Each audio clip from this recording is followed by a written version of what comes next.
This is a game against Jin Singh's Orcs and Goblins at 2,500 points. He's actually the leader of my Lambs club that I'm in, and his AKA is Lam Singh, which he's thinking about changing to Lamborghini, which is much cooler.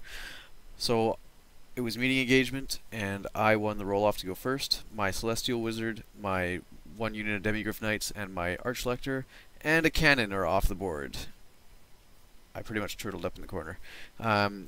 His army, he's got a Spear Chukka off the board, and a unit of Spider Riders, and his Mangler Squig. Other than that, his deployment is as follows. So I won the roll-off to go first. That's annoying when you're facing cannons.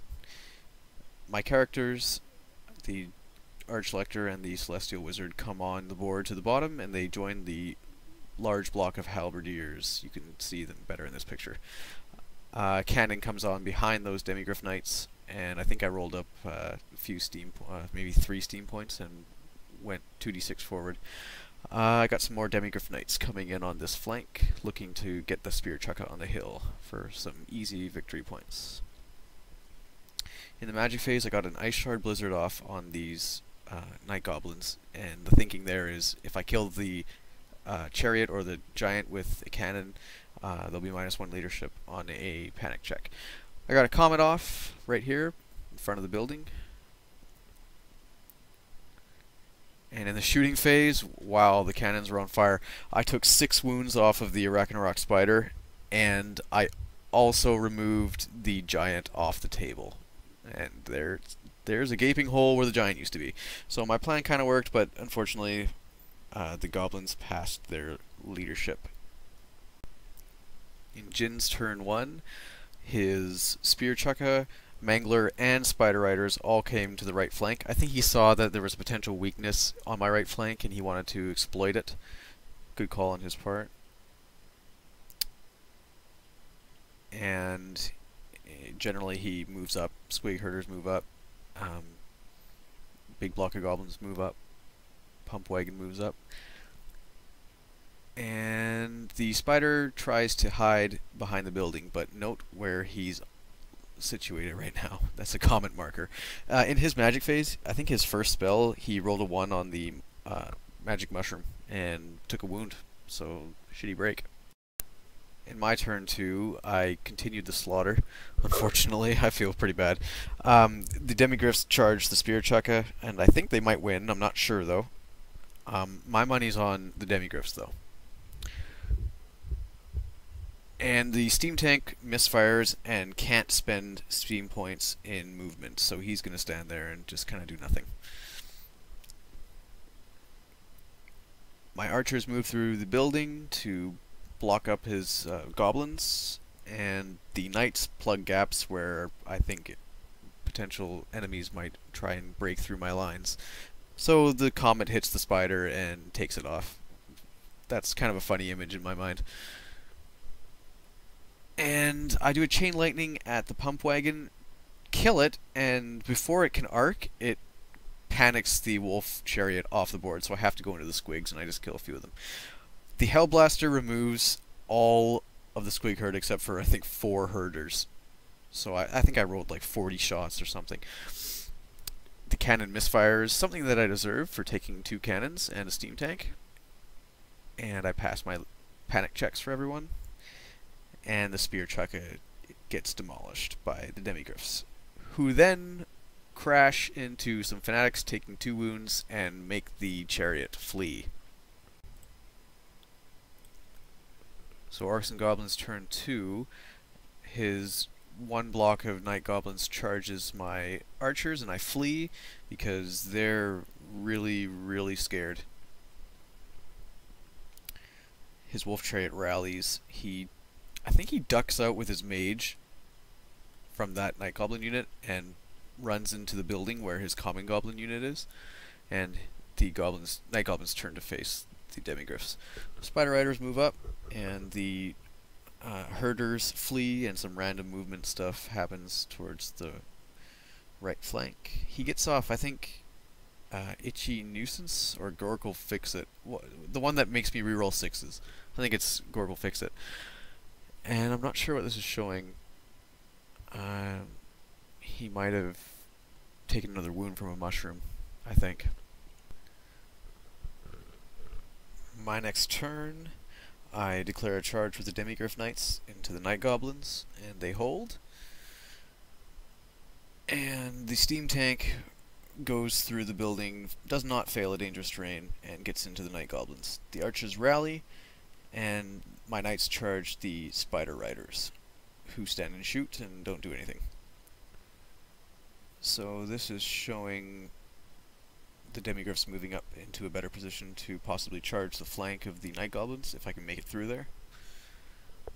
And that's the steam tank going into the Night Goblins. So after combat, he's netted me, and I reroll 6s, so I only killed maybe 4 or 5 or 6, enough to win combat. And he held. The knights slay the Spider Riders, and they turn around to charge the rear or flank of the Night Goblins fighting the steam tank. And that's after combat there. I didn't do much. I think I whiffed my impact rolls. So in Jin's turn 3, he runs his Squig Hoppers up to the knights. He tries to charge them, I think, but doesn't quite get there, even with the reroll from the big Squig Hopper. And his Mangler moves up here to block these knights off.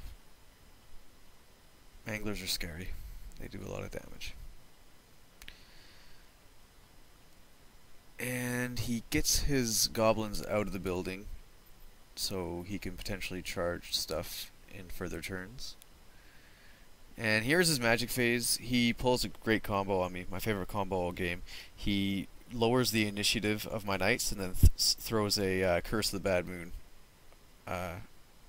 through them, killing them all. And it looks like he got the Itchy Nuisance rerolling 6s on my steam tank, so it's not going to do much. He actually kills a Demigryph Knight, which was funny on my part. I think he caused 5 wounds. I rolled 3 ones. Or, yeah, I rolled enough to kill one anyway. At the end of the previous combat phase, he reformed his Night Goblins to go long, so I couldn't charge the Demigryph Knights into his Common Goblin block. So instead I charged the Demigryph Knights into the combat that my other Demigryph Knights are facing, for a pretty cool picture there. Over here I just shuffle around with my stuff, not planning on doing much movement at all. In the magic phase, I take off the Mangler Squig with a Thunderbolt, I think, and the Bad Moon actually moves through those knights and off the board, kills 4 of them, so I have 1 left. And I think I try and shoot Hellblasters at these Squig Hoppers, but they kind of fail. After combat, a few more of these guys die. I might have used my breath weapon this turn. I think I generated about 3 steam points. And we counted the nets as minusing the strength. So if you guys know if that would actually minus the strength of a breath weapon, write in the comments. Here, I ended up killing all these and reforming. It's actually in the next picture. So like I said, the one unit of Demigryphs chose to pursue but hit the building. I think I caught them. Oh no, I didn't. They're right above the goblins there.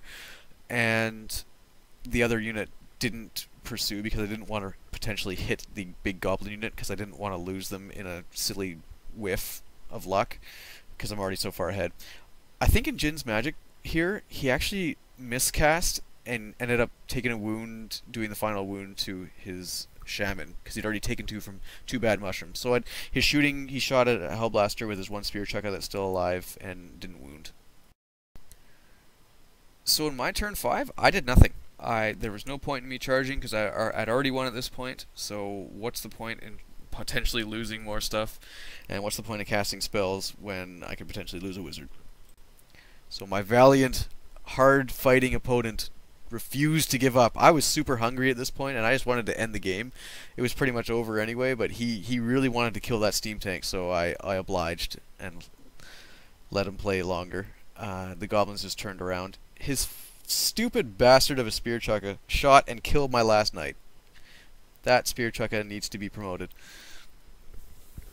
This is an overall view of the board.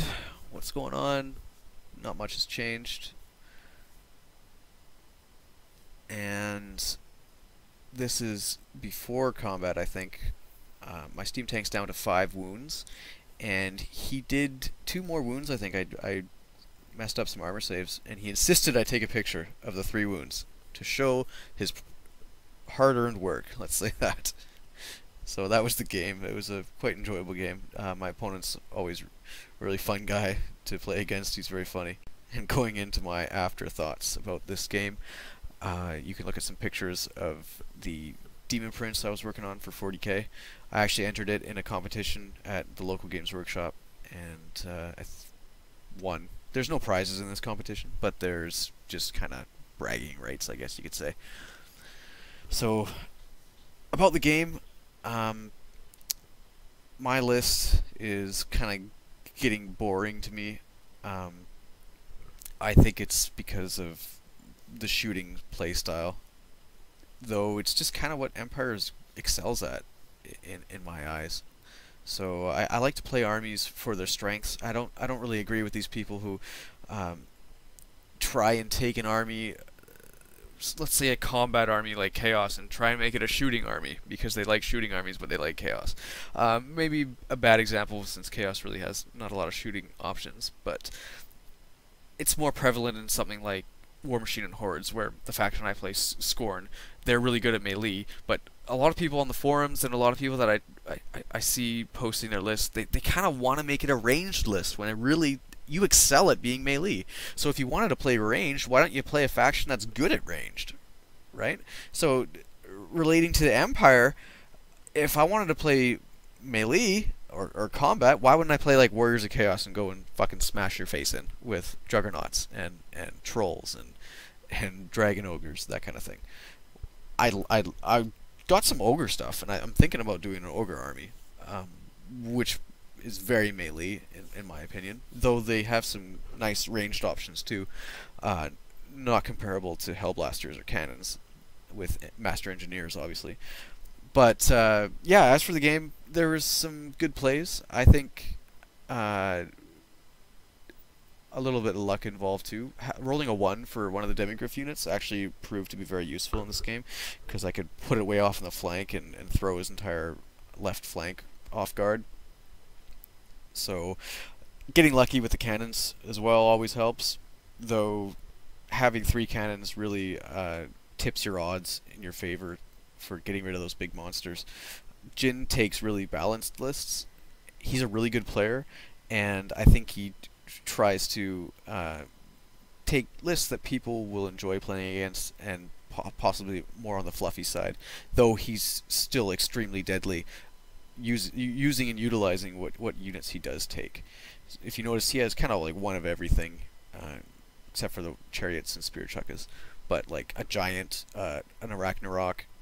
Possibly a much better combo would be taking 2 Arachnaroks, but no, he wants to use a Giant because he knows that he can make the Giant good.